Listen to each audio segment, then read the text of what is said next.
Olá pessoal, tudo bem? Bom, trago aqui a partida jogada no torneio de candidatas pela russa Alexandra Goriakina e a chinesa Lei Tangyi, né? A Goriakina de brancas e a Lei de negras, nessa trajetória para ver quem será campeão mundial, né? Essa partida foi jogada 2 dias atrás, se não me falha a memória. E ambas estão na disputa do título, né? E essa partida, ela cai num tema importante de finais, que é o tema de bispo contra cavalo. Tá? O final de bispo contra cavalo. Vocês vão ver por quê. E eu trouxe aqui, fiz uma consulta, na verdade, a um livro chamado Teoria de los Finales de Partida, né, que está em espanhol, seria a Teoria dos Finais de Partida, do Yuri Averbach, que é um jogador conhecido, inclusive nome de abertura.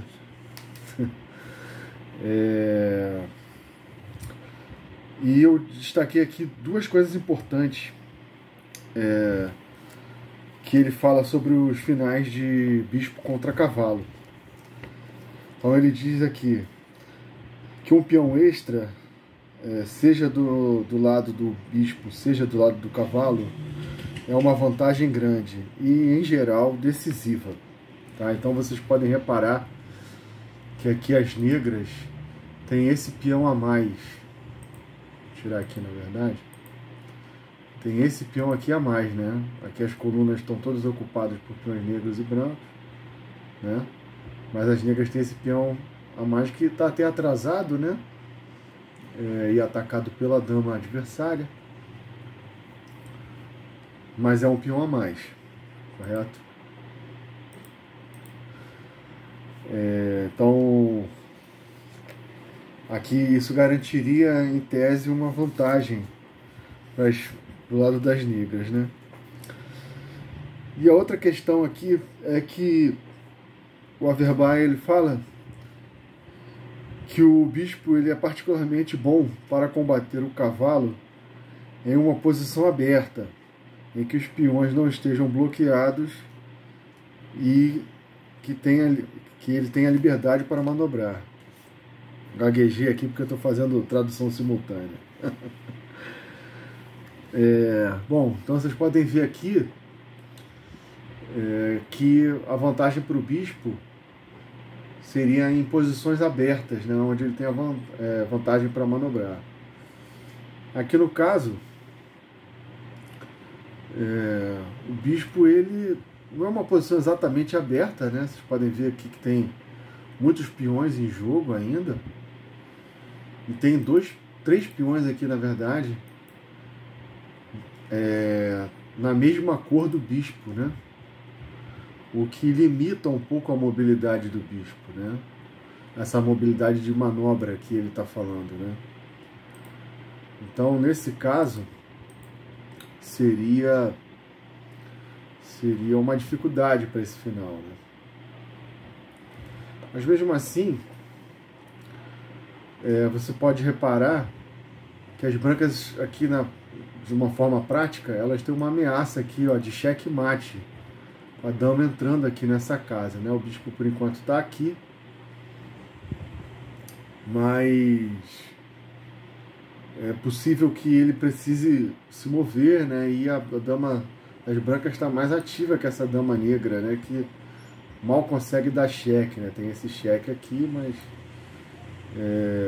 no geral a dama tem pouca mobilidade, né?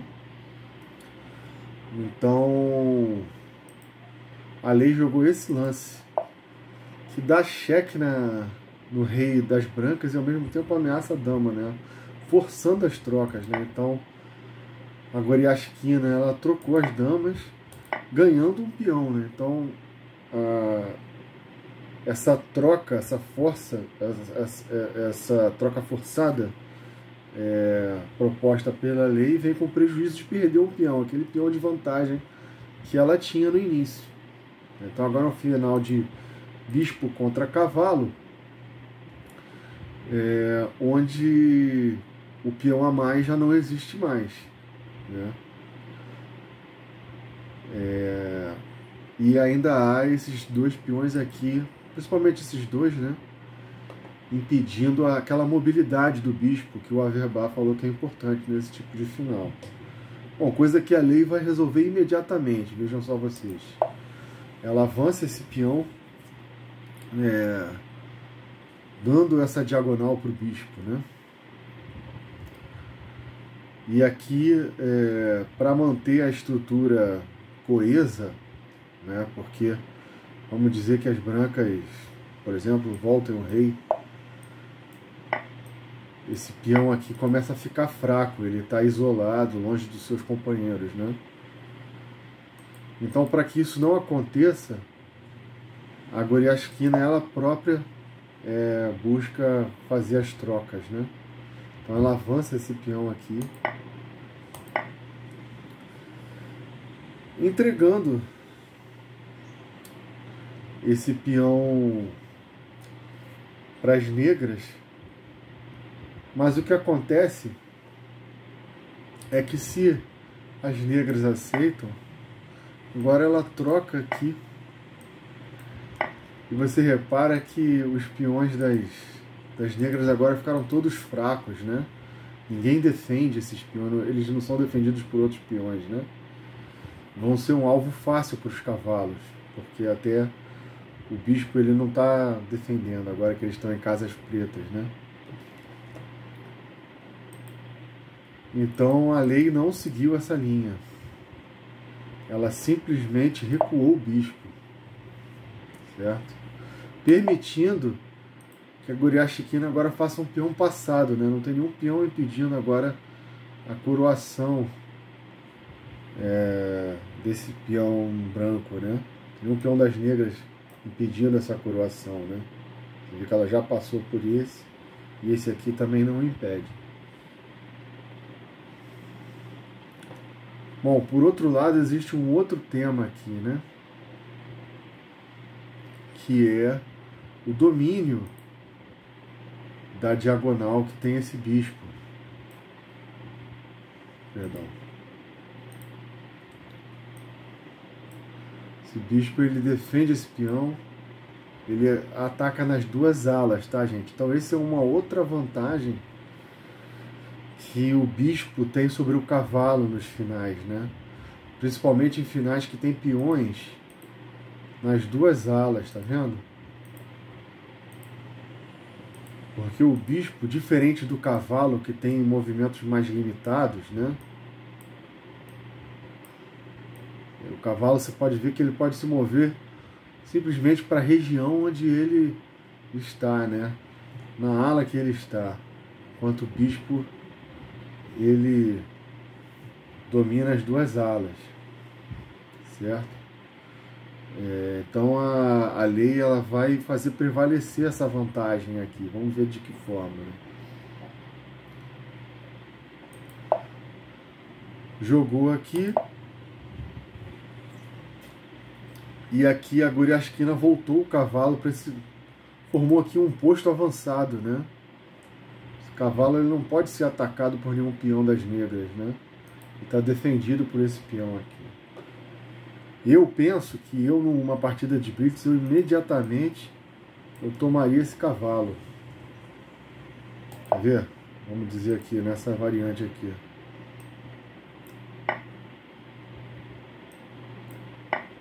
E agora eu vou vir com o rei. Mesmo que aqui tente avançar, troca. Eu vou vir com o rei para pegar esse peão, né? E vou tentar jogar nessa maioria de peões que eu tenho na ala da dama. Eu jogaria dessa forma. Então tá aqui o computador, vamos ver. Ele dá vantagem para as negras também, né? Nessa sequência. Mas a lei preferiu se valer de outro tema aqui, gente. Que é o seguinte: encostou o rei, saiu do cheque, Rei voltou. Tirou o peão aqui de uma possível casa de ataque do cavalo, né? Vamos dizer que ela faz esse movimento aqui. Esse cavalo agora ataca, dá cheque no rei e ataca o peão, então vai ganhar um peão. Ainda que eu vá ganhar lá na frente também. Certo? Mas agora ela ganha esse peão de cá. Então, agora igualou a posição, né? E as brancas, na verdade, têm um peão passado, que pode disparar a qualquer momento. Então, para evitar tudo isso, a lei primeiro avança esse peão aqui para sair, ó, para sair do ataque do cavalo, certo? Um lance profilático, como é chamado geralmente. A Goriaskina segue avançando os peões, tentando criar um peão passado desse lado. Aqui o bispo vai fazer valer aquela vantagem que eu falei para vocês de dominar as duas alas, né? Jogou lá, tomou de volta. E agora o bispo toma esse peão do lado de cá, criando dois peões passados, vejam só, na ala da dama. Avançou, o rei está aqui só esperando esse peão chegar, né?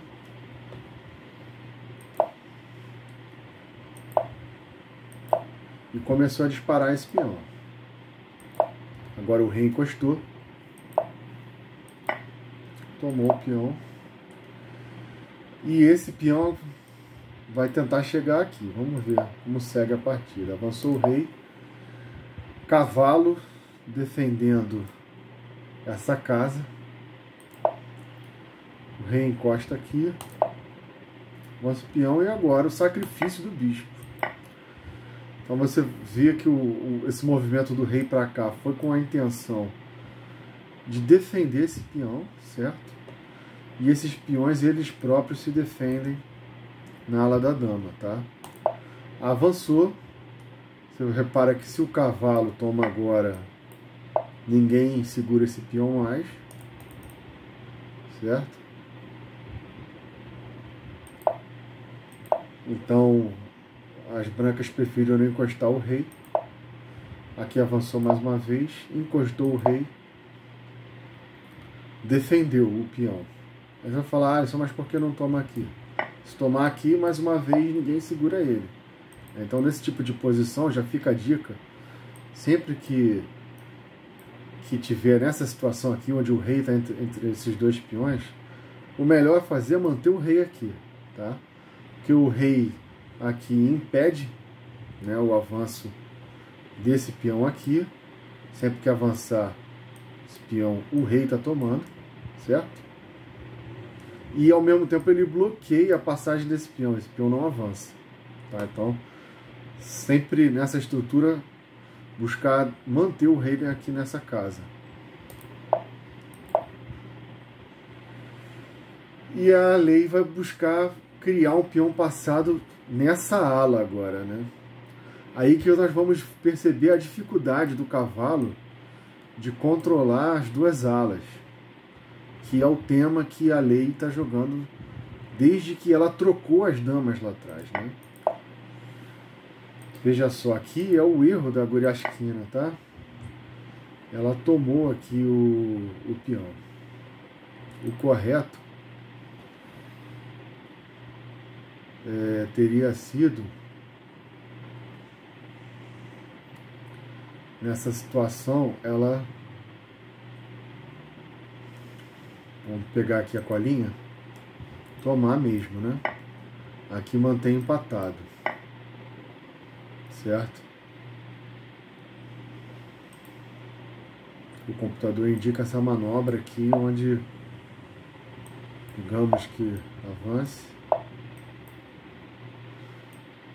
O cavalo ele toma do lado de cá. Como vocês podem ver, ele chega a tempo, tá? De defender a casa de coroação. Ah, Alisson, mas o rei vai avançar. Vai. Já toma do lado de cá. Avançou.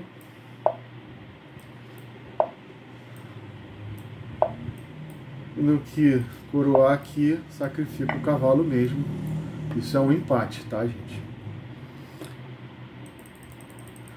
Então aqui, cavalo por E5 é um erro. Não por causa desse aqui. Esse aqui empata novamente, tá? Mas por conta desse aqui que foi jogado. Rei F4. Então, com o rei F4 você percebe que ela tá dando um duplo de rei, ó, no peão e no cavalo, certo? Então o cavalo tem que sair e vai cair o peão de qualquer maneira. Saiu dando cheque, tomou aquele peão do lado de lá e agora vai passar esse peão. Você repara que o cavalo não chega mais. Jogou aqui e desistiu. Certo, gente? Então você vê que o cavalo, nessa posição, ele não conseguiu controlar as duas alas, né? E a lei, ela jogou em cima desse tema. Como a gente viu, ela teria vitória antes até, trocando o bispo pelo cavalo, mas ela jogou o tempo todo em função desse tema aqui, sacrificando o próprio bispo e jogando com o avanço de peões nas duas alas, tá? O que o cavalo não foi capaz aqui de defender, né? Então aí fica aí esse estudo de finais de bispo contra cavalo, certo, gente? Não significa com isso dizer que o cavalo ele é sempre inferior ao bispo. Não, em muitas situações sim. Mas em situações de estrutura mais fechada, como o Averbar chamou a atenção a gente aqui, onde o bispo esteja bloqueado pelos próprios peões ou pelos peões do adversário, o cavalo ele vai saltar mais, né?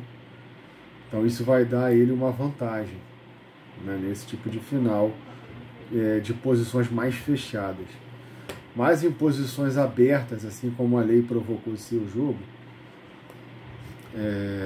o bispo tem essa vantagem, tá bom, pessoal? Então um final bem interessante, que deu a vitória aqui a lei, encostando nas líderes, que, inclusive uma delas, a Goriaskina, que segue tendo chances de título, tá bom? Então era isso, ficou um pouco grande esse vídeo, mas eu queria trazer esse estudo de finais para vocês. Um abraço.